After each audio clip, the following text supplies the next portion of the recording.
Hi, today we're going to be talking about whether inflation. Should we buy real estate right now? And if so, what kind of real estate? But most importantly, we're discussing the issue of timing. Hi, my name is Ozzie Jurock. I'm the publisher of ozbuzz. We have some 26,000 subscribers to our written 11-page or so tome every month. And we've been overwhelmed with questions. So we decided we're going to try answering the questions in a more informal YouTube way. And so we'll do that on Fridays for the next 6 weeks and see whether that works better than having the big tome. Now, some of you like the big tome and they want me to write more and more details, but quite a few of them saying, look, also your preference of the kind of jokes that you tell, they're not very popular. But then remember, get what you paid for. It's free after all. And if you don't like to have my pictures of toilets of the world, that's your problem, not my problem. But one of the big questions was really that I put in last month's newsletter, I put in that Oswald, which is really my name. Ozzie comes from my first boss, who said Oswald looks too dark. And I thank him. Ozzie is much more friendly, but he says, Oswald is your name. And I was reading it up the other day, and it said that it symbolizes divine power. Well, I couldn't help myself. I annoyed my family no end with telling me, look, hey, divine power. I mean, what am I going to do? And in Germany, it actually meant that it was a symbol of God and power, respectively. So there you go. Yeah, so I don't do some nonsense, but hey, we're living in a world that seems to be really full of nonsense, because right now, when we talk inflation, we get told by our government that it's 3.8%. And then what are they measuring? A bag of donuts? I mean, certainly nothing that I buy. My house price is up, my rent is up, my gas price is up, my aeroplane costs are up. There is nothing that is up 3.8%. Now, this is not news. If you go back to 1965, the average house price was $13,000 in Vancouver. Today, it's 2.3 million. Now, in my book, Forget About Location, which, by the way, it's Forget About Location. Everybody thinks I wrote a book called Location. No, forget about it. By that, I meant for the average investors, it was far more important to understand some basic questions. And those are we in an inflationary world right now when you want to buy? Are we timing-wise at the right time? What is the trend of the general market and specifically the area you want to buy in? And what are the cycles I tell you? That's really it. So when you take a look at the inflation aspect that we had, which are supposed to be measured by 2% or whatever, reality is when you go to shadowstats.com or some of those fine websites that measure the inflation of the Volcker basket in the 1980s, we are really running around 14 to 15%. If we counted the same stuff in the inflation basket that we did measure the inflation in the past. So having said that, we believe at ozbuzz, and I personally have made hundreds and hundreds and hundreds of speeches and written 7 books and been quoted everywhere, that inflation is primarily a monetary phenomenon. And hey, it's not my words, it's Milton Friedman, who I've been quoting. And my slide, if you go to my slideshow year after year after year, when our big conferences, you will find that slide in there. I believe it with a passion. No matter what they tell us, we've always had much more inflation because we as a people want more things than we can afford to buy. So we live in a 4-year election world. So for the politicians, it's always easier to print the money, give it to us, feel good, and then get worried about re-election. So what that means for the average person, had you bought anything in 1965, and by 1998, when I wrote my first book, you would have gone from 13,500 to 278,000. And that was right in the middle of when we had a Russian flu and Asian crisis. We had 19% interest rates in 1983. We had a 13% 5-year term in 1993. You look at all of these numbers and you think, it still would have been far better to buy real estate than to rent. You've got to keep that in mind, that it's as long as we're in an inflationary environment and not going into outright deflation or depression, you're always better off buying, because no matter what the circumstances were, we have muddled through. And I think that will continue. But that brings us to the most important second point, which is timing. So had you bought a house in Burnaby or any suburb really in Vancouver, you could have bought a nice house in 1990 for $280,000. By 1994, that had gone to 400. Nice profit, right? But by 1998, it had gone back down to 280. So what did it have to do with location? Nothing. It had to do with the trend of Chinese, Hong Kong Chinese coming to Canada. They were worried that mainland China would reabsorb Hong Kong for the wrong reason. But then by 1995 or so, they figured out actually they were doing well. They had a two-city state, a two-state city for Hong Kong, and they all went back. And so the trend of where people actually are going is very important because values go where people go. And so when we, in our real estate company, we have a real estate company that I'm not trying to sell you anything. We are not interested in getting listings, and we just simply buy buildings and sell buildings to a group of investors together. But we mostly stay, like in Vancouver, we stay in Surrey, where we are into cash flow and all that. But the point is, going back to, will we have more inflation? Answers yes. We owe $300 trillion to the rest of the world. Will the US dollar continue to go up? I've been arguing for it for the last 4 years in my ozbuzz. By the way, it's all online. Just go ozbuzz.ca and read whatever I say. It's there. I don't change. So the point is, the inflationary aspect will continue because we never can pay it back, ever. We'll never pay it back. We can't. We can only print it and devalue our dollar. Our US dollar or Canadian dollar will continue to be devalued. And that means that hard assets like real estate will do well. That brings us to timing. Is right now a good time? Hell no. So if you look at my newsletter in February 2022, actually in March, reporting about February 2022, I said that the high was in place. The most important, it was done. I mean, we had gone to $1,950,000 for the average single-family home in Surrey. We came from $1 million in 2018. Give me a break. We almost doubled. What do you expect? It going up another million? It was ridiculous. So I said the high is in place, and it was. And the sales went down every single month right into the December, and the average price went down and bottomed at about $1,325,000. So by January, while I told everybody to get away and run away from the office, I made speech after speech to mortgage brokers and so on, all summer 2022, work hard, no days off, work nights. What are nights? Weekends, you don't know it. You just work 24 hours a day because it will stop. And it did stop. Our average sales in the Vancouver area, in Toronto, right throughout the United States are down sharply, no matter what you measure. And no matter what stories you use or listen to or who bias this person or that person, I give you the numbers every single month in ozbuzz, and they're real numbers, and I go for 5 years, and that is an eye-opener. For instance, take September 2023, the headlines are Vancouver is up 10% in sales. And it's true. We went from 525 to 585, something like that. We're up.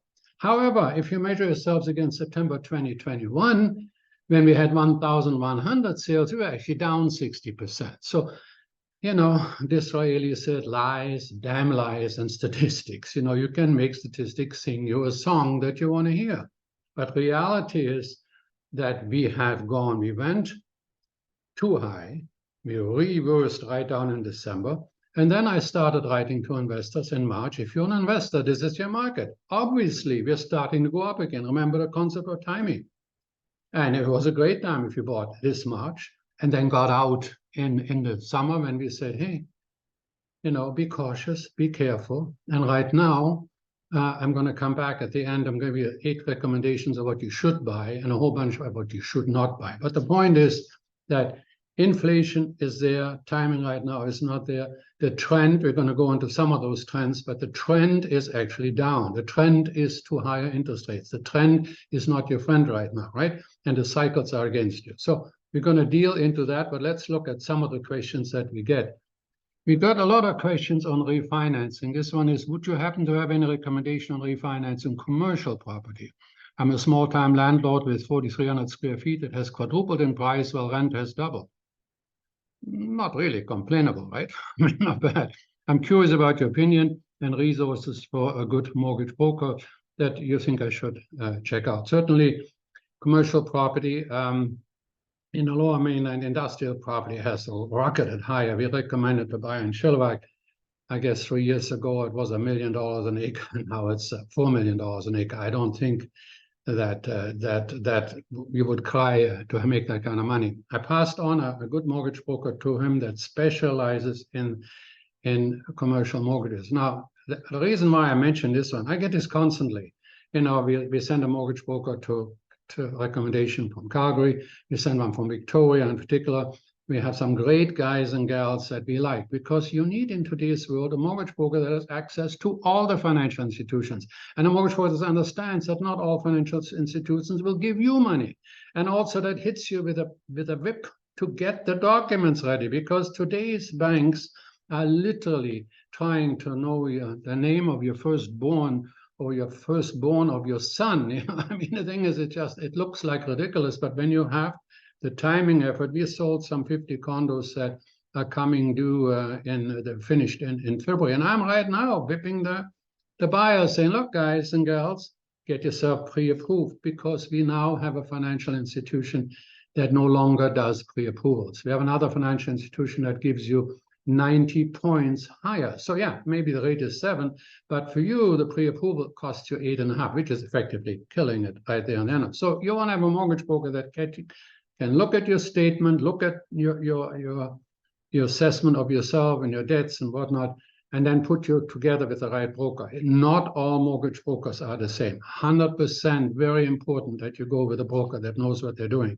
in that particular field. We're happy to recommend. There's no charge for that. The same goes for a realtor, though. You want a realtor that practices his or her profession, not somebody that practices on you, right? This is not the world where somebody can drive with a full price offer and see how fast they can drive in order to sell. No, you got to be able to market it.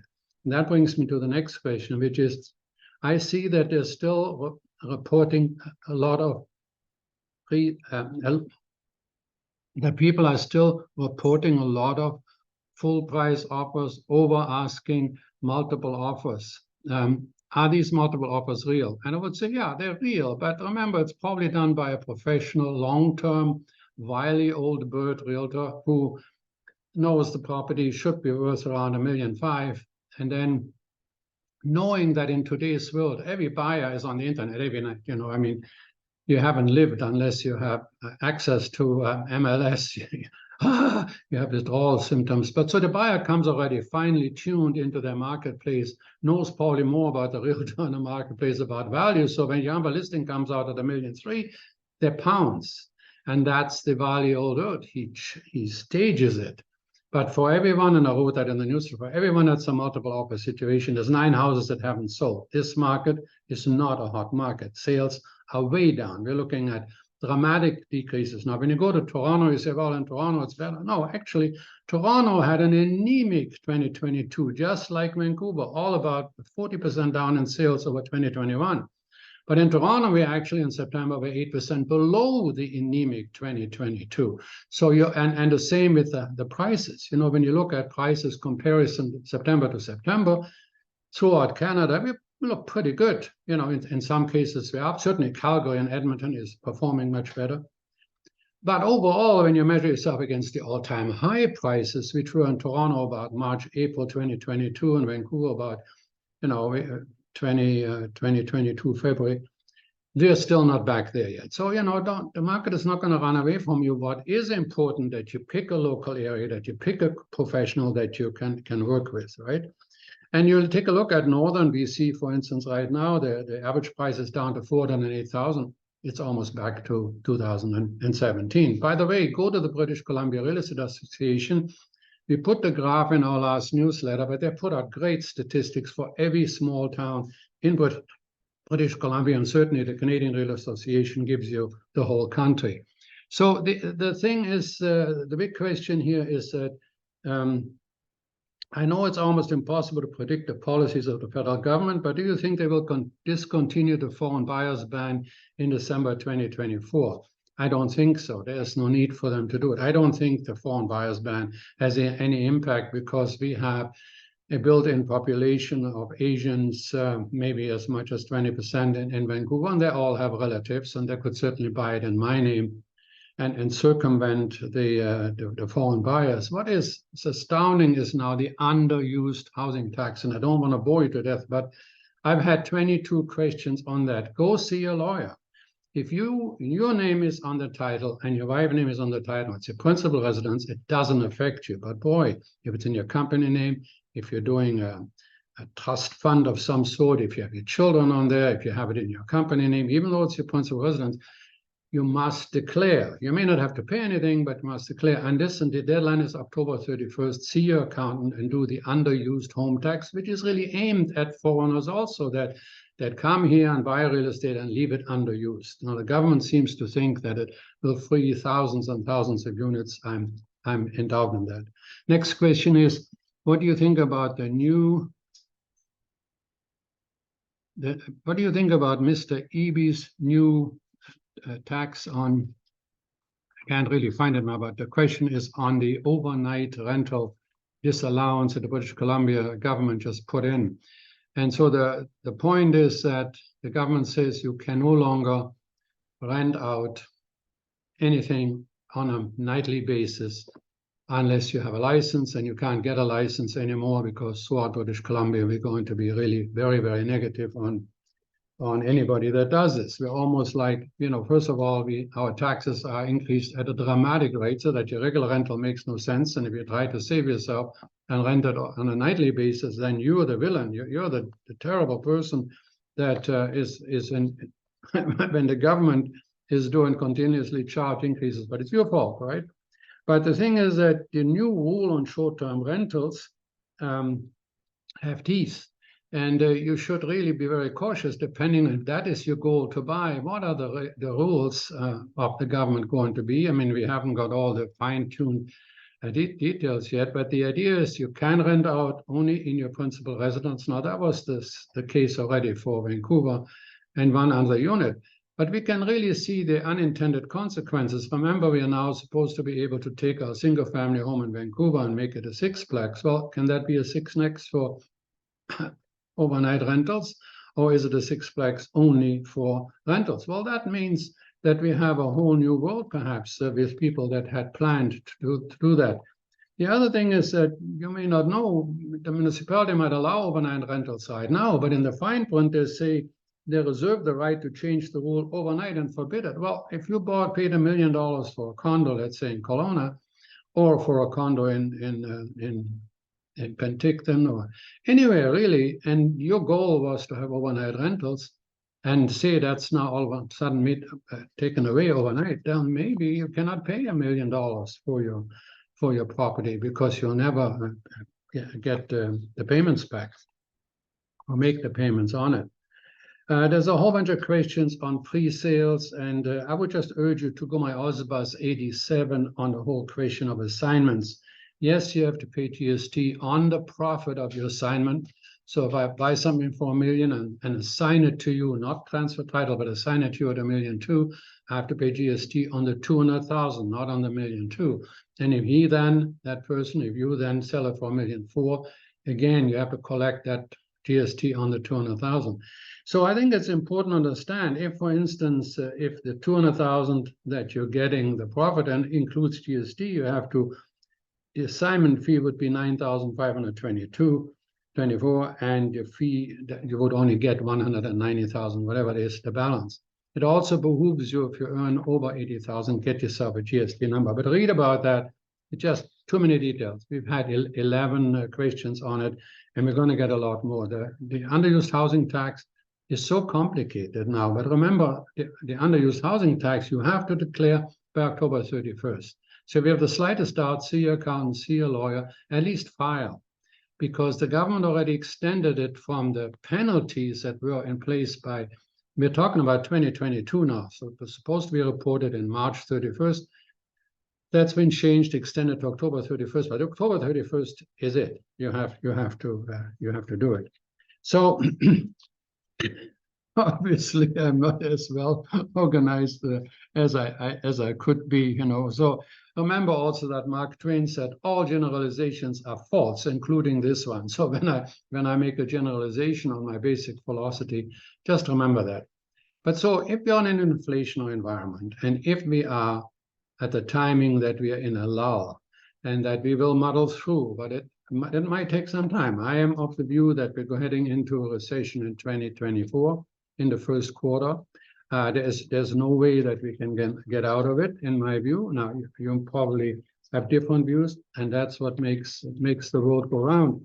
But when you take a look at where we see layoffs increasing, we see if you see unemployment rise, then you can really see that we're going to go in there faster. Now, the yields that we right now have on the 10-year bond hit 5%.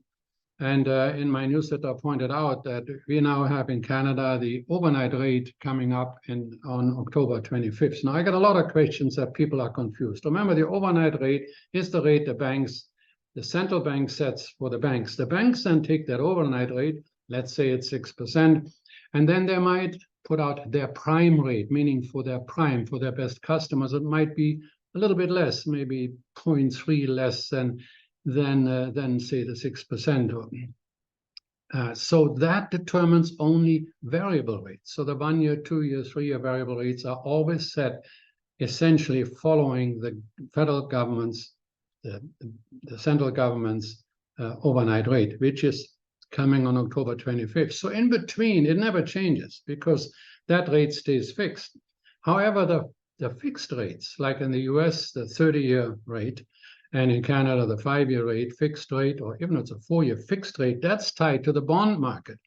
And the bond market actually played ball incredibly for the last 3 years, confusing the heck out of everybody, including me. The 2-year rate was far higher than the 10-year rate. Well, now the bond rate hit 5%. That means in the US, a 30-year loan is now 8%. Now imagine, tie yourself up for 8% for 30 years loan. We're not far behind in Canada. And so these bond rates for fixed rates really have a dramatic impact. So when you buy something now, you've got to really think very hard on whether I have been recommending for years that you fix your rates. But right now, you have to make a decision that's almost like a bit of a Russian roulette, in terms of where you think rates are going to do. So here's it is in a snapshot. I've argued for 3 years. Go for the length of time that you want to keep the property as an investor. You want to keep it for 6 months, don't go long. Of course not. You go as short as you can and as cheap as you can. If you're a flipper kind of an investor and you're going to get in and out, you go short. If you go long, good for the length of time that you think the interest rates stay high. Generally, I like the mortgages to come due at the end of an election year in the United States. It should be the end of next year. It's something to consider when you go history. It didn't work at every election, but in most elections, the year that the election was fought, the banks generally try to not make a lot of up and down movement, not to influence the election. So, but people that think, and there's so many questions, when are they pivot down? They're not going to pivot down. In my view, they wanted to get to this equivalent of over 5% somewhere. And now, Bill Ackerman, who's a multi-billionaire, who I think is a pretty bright kind of a guy, he sees rates staying where they are. Now, I've said that for 3 years. Rates will come to a new level and then stay there.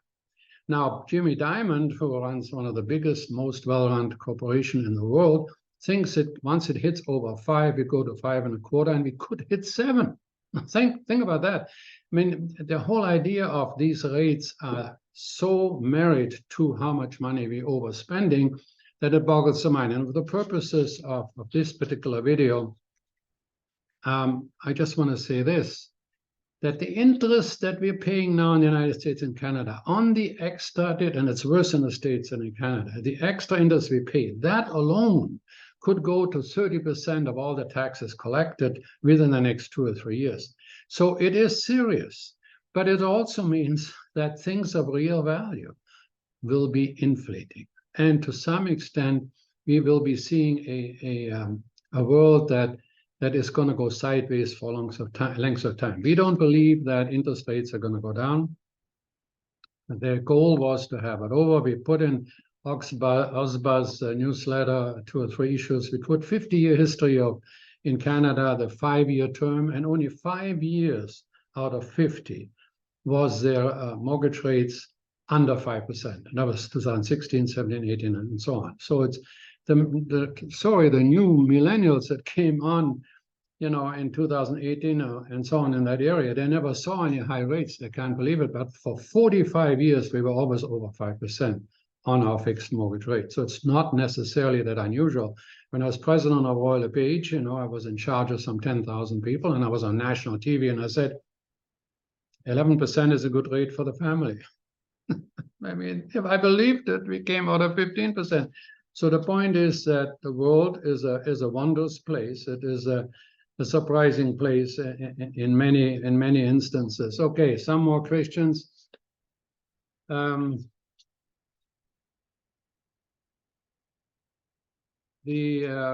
Victoria changed its midterm.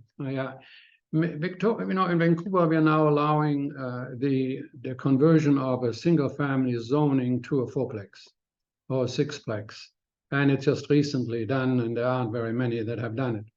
But in Victoria, it's really been the law since January 1. And I was joking in one of our newsletters that so far, and that was in end of August, not a single application was in, because the requirements on parking, on square footage, on ceiling heights, it was ridiculous. Anybody looked at and said, the hell with that. Well, Victoria now put in a new rate last week, which is the end of middle of October.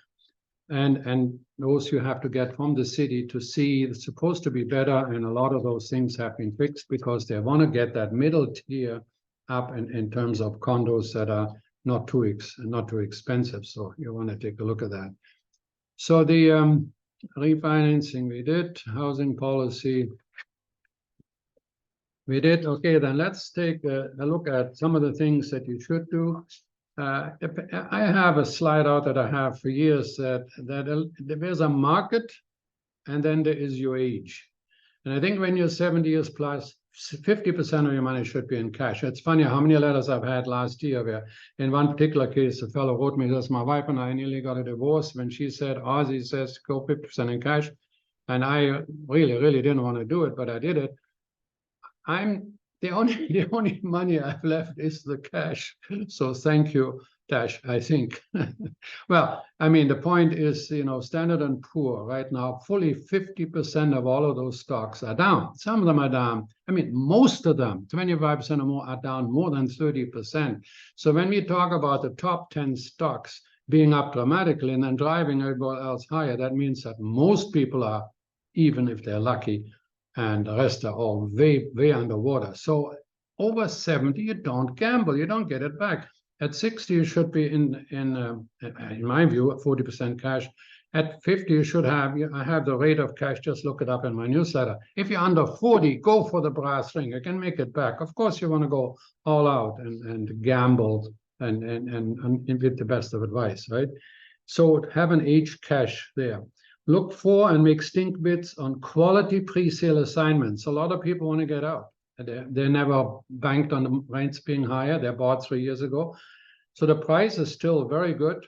We're talking now primarily Vancouver and Toronto. There's a lot of buildings I would not buy. So you want to have quality builders. You're out of 100 builders right now. In Vancouver, I would say you have 20% that are good. Is the builder going to be able to complete? A whole bunch of builders by the end of October, where we are offering free cars, we're offering 100,000 off, we're offering free assignment fees, we're offering 5% down. All that doesn't mean they love you. That means they're trying to sell, right? And by the end of this month, I think as Warren Buffett says, when the tide goes out, everybody that is not wearing a bathing suit, you can see it. Well, that'll happen to a lot of developers. But I think I've seen people walk away from $50,000 to $100,000 down payment on their deposits because they don't want them or cannot complete. And then as I said before about, the multiple offer thing, a lot of them are underlisted on purpose. So take a good hard look. Very few of those, if it's a value is $1.5 million and the underlisting is $1.3 million, yes, it draws on more buyers, but be very, very cautious that you don't get caught up in some sort of a bidding war, because there's no need to do that. I mentioned about getting quality mortgage brokers. And I said something in the last newsletter, I got 3 questions on it that says banks are more scared than you. The United States banks, a lot of them are in deep doo-doo. Now, you understand in the US, you have 4,000 banks with one branch, right? So it's quite normal that this is a business for them. They could be out of business. You do not want to be in a regional bank, and you do not want to own any stocks in a regional bank in the United States. I mean, in Canada, we got 6, 7 financial institutions with 2,000 branches, right? It's a different world entirely. But I would just think that the banks are very apprehensive. They look at these bond rates and the money that they have to pay to lend it to you at a fixed rate. It's scary. And then if somebody, we have one lender doesn't want to even be in A lending anymore, I switch to B lending because, I can get 8 or 9%. If I check out the client very well on this B contract, I have a better chance to survive than if I listed at 7%, 5%, and it goes to 7. Let's say this uncertainty, the speed at which the interest rates have gone up is really the problem, not the rates by themselves. And the uncertainty that we all, what are we doing? We are now turning into stockbrokers and money managers that we don't want. We just want to either have a loan or not. Credit card debts is soaring, loan allowances are soaring. So it's a good time to sit on the sideline with your cash. Now, the question I got is, where can you get 5.7% on a GIC? I send it out. I don't want to go all. I don't want it to seem like I am recommending a specific bank or, but the, where is it here? He says, where do you get a GIC of 5.7? I'm with RBC and I only get 4.95. Well, I know one of our clients who just got 6 right now, but these are not necessarily the 5 major banks. But look at it carefully, make sure it's a good bank. If you have a couple of $1 million, remember, if it is 6, you're looking at a, $120,000 income. Well, that's for the first time the savers or the old timers, they get rewarded. So if you're not sure about locking it up for a year, well, go 3 months for a third and 6 months for a half, but take some money off the table and get the return on it, and not speculative return. I hear about 15% interest. If it's 15% interest, it's a 3 times higher risk than you have in a GIC. So I would certainly recommend you to do that. Finally, the US dollar will be higher. Interest rates will be higher. Benjamin Toll thought it would be higher next week. But now actually the funny thing is, as bonds went higher and the yields went higher, that may take some pressure off the federal government to raise rents raise the rate in Canada. But Benjamin Toll, who I immensely respect, thought it was quite possible. He doesn't agree with the Bank of Canada, but he thought it was quite possible for the bank to come down. He also sees rates coming down next year. I don't. I think the rates are gonna stay where they are. So the inflation will stay higher, and you do not believe the official rates. You know yourself when you go shopping. You go to a restaurant now. I went to a very fancy restaurant, admittedly, and I was looking at the fillet, and the fillet was $35. I thought, that's pretty good. I went to the keg, it was higher there. Guy said, look at the fine print. It said per ounce, $35 per ounce. I swallowed very hard, and I did not order an 8-ounce fillet that cost $280. I mean, my God, give me a break. So, no, I'm not saying that's entirely due to inflation, but you going out, you go shopping. Yeah, I said on the radio with Michael Campbell, 2 weeks ago, as the guy goes home, he says, I'll come be eating beans. And the wife says, well, you only bring home beans kind of money. So he goes to his boss, he says, I need a raise. He says, here's 3.8%. He goes back home to his wife, she hits him with a frying pan. I mean, what is up only 3.8%? Why do you think we have this many strikes? People can simply not follow the sharp increases in costs, no matter how often the government tells you it's only 3.8%. By the way, I made the same argument in 2010 and 2005 and 1995 because we were always spending more than we took in taxes. And the governments find an inordinate amount of money to spend and then can't collect it from us. So they're debasing the currency, and that's going to continue on a regular basis. Other than that, we'll be just fine. Real estate by itself will always be a better investment. Owning it will be better investing than renting it. But right now, I'd sit on the sidelines. Go to ozbuzz.ca and take a good hard look at some of the stuff that I've written. It's all there, 6 years worth. And if you look on YouTube, if you're seeing this on YouTube, and if you listen to it on the podcast, fine, but if it's on YouTube, I put up almost 15 years of little sound bites and that I did on British Columbia television every single week. And you will see that I'm not much different than what I was then. I was always pro real estate, but only coupled timing, what is the trend of the marketplace, and what are the cycles. We haven't gotten into details on the cycles now, but we'll do it next time. I wish you a great, great week of late October.